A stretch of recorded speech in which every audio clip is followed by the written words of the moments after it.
تقدیر تھی، یہ جنگ جمل بھی ہونی تھی، جنگ صفین بھی ہونی تھی، اللہ کا نظام تھا، اس میں بھی اس کی حکمتیں رحمتیں چھپی ہوئی ہیں۔ جنگ جمل کی نوبت آ گئی،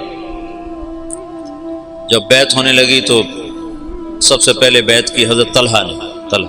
ان کا یہ ہاتھ بیکار ہو گیا تھا احد کی لڑائی میں نا، تلوار وہ تیروں کو سہتے سہتے، جو اللہ کے نبی پر تیر آتا تو آگے ہاتھ کر دیتے تھے، تو سارا ہاتھ ختم ہو گیا تھا، وہ الٹے ہاتھ سے لڑتے تھے۔ اس کے بعد تو انہوں نے جب بیعت کی نا تو ایک آدمی نے کہا اوہو یہ بیعت تو ٹھیک نہ ہوگی، وہ بیکار ہاتھ سے کی نا، تو انہوں نے فال لی اس سے۔ اللہ کے نبی بھی فال لیتے تھے، کَإِنَّ هَذِهِ الْبَيْعَةَ لَا تَتِمُّ، یہ کام سرے نہیں چڑھے گا۔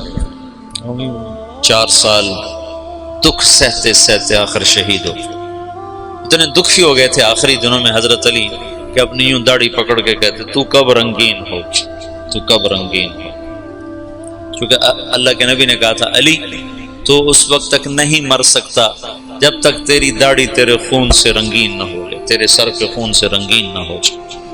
اور صالح علیہ السلام کی اونٹنی کا قاتل اشقا تھا، میری امت کا اشقا وہ ہوگا جو تجھے قتل کرے گا۔ تو پھر ایسے داڑھی کو پکڑ کر کہتے تو کب رنگین ہو، پھر کہتے وہ اشقا کدھر ہے، وہ اشقا کدھر ہے، وہ آتا کیوں نہیں، وہ کدھر ہے۔ اتنے دکھی ہو گئے تھے، بے وفائی، لوگوں کی جفا۔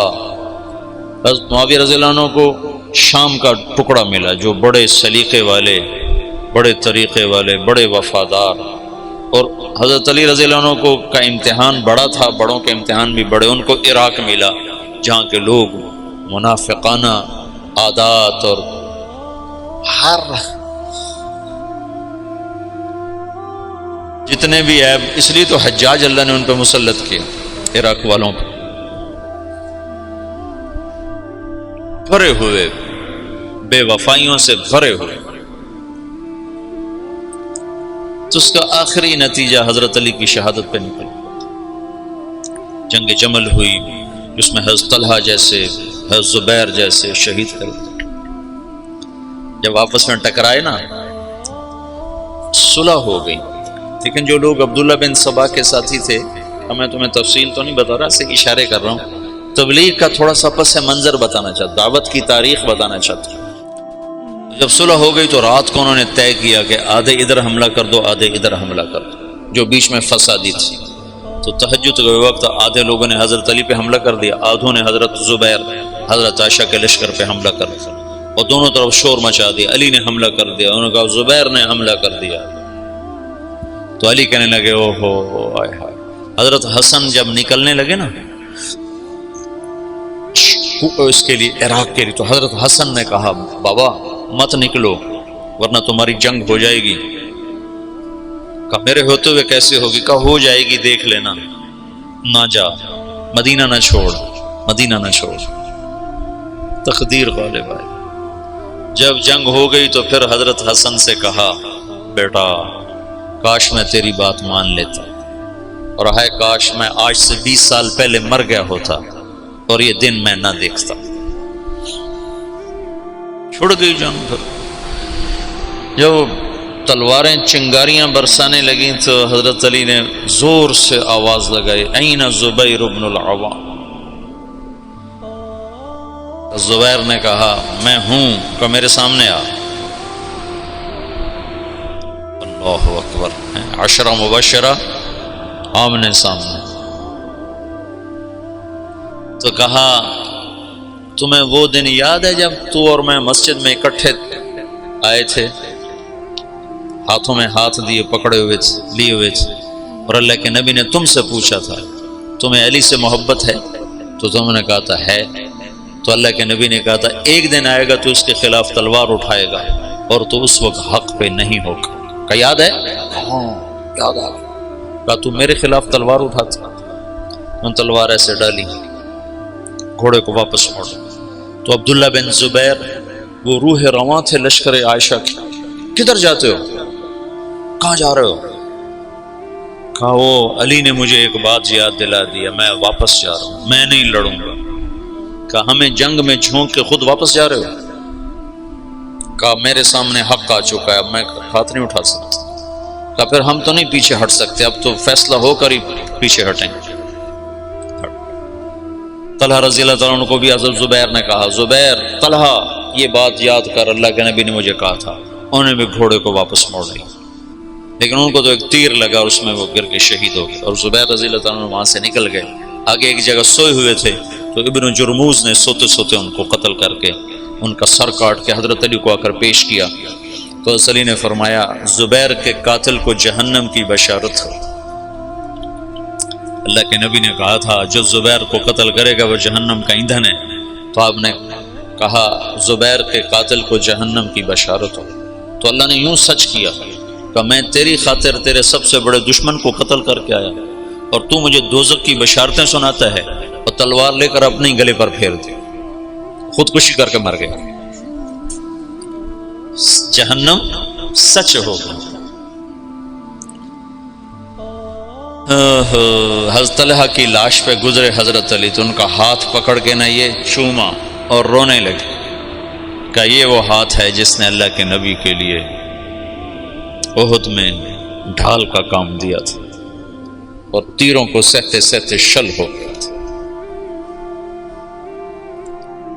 اور عبداللہ بنو زبہ نے حضرت عائشہ کے اونٹ کو گھیرے میں لیا ہوا تھا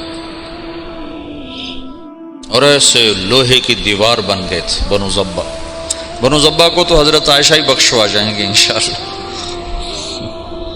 کہتے ہیں الموت احلی عندنا من العسل نحن بنو زبة اصحاب الجمل نحن بنو الموت اذ الموت نزلی ننعبنا عفان باطراف الاسل ردوا علینا شیخنا ثم بجلی۔ یہ رجز پڑھ رہے تھے اور جان کی بازی لگا رہے تھے۔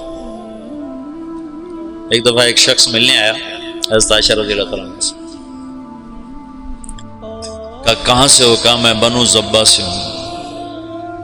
کہا ایک نوجوان میرے اونٹ کے پاس شعر پڑھ رہا تھا، اس کو جانتے ہو؟ کون؟ کہا وہ تو خود تو پردے میں تھے۔ کہا ایک نوجوان کے آواز آ رہی تھی، کہہ رہا تھا یا امنا خیر ام نعلم،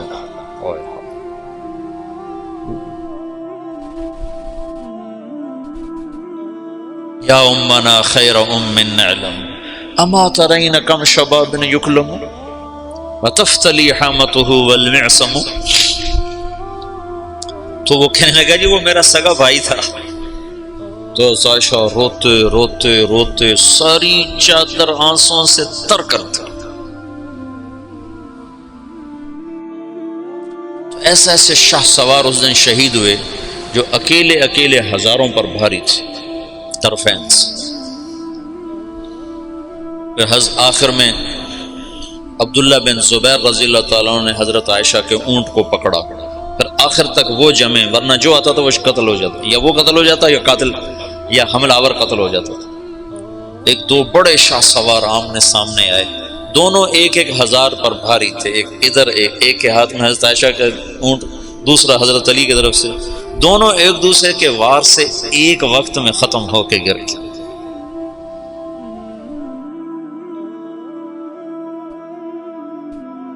اوئے ہوئے ہوئے۔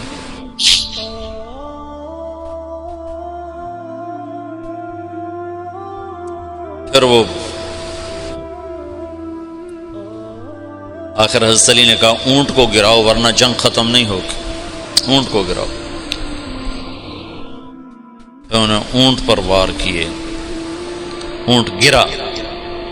جو دور کے لوگ تھے انہوں نے وہ کو تحقیق پھر تھوڑے ہوتے ان کو، ہو حضرت اما عائشہ تو شہید ہو گئے، بس وہ ایسے دل برداشتہ ہوئے کہ پھر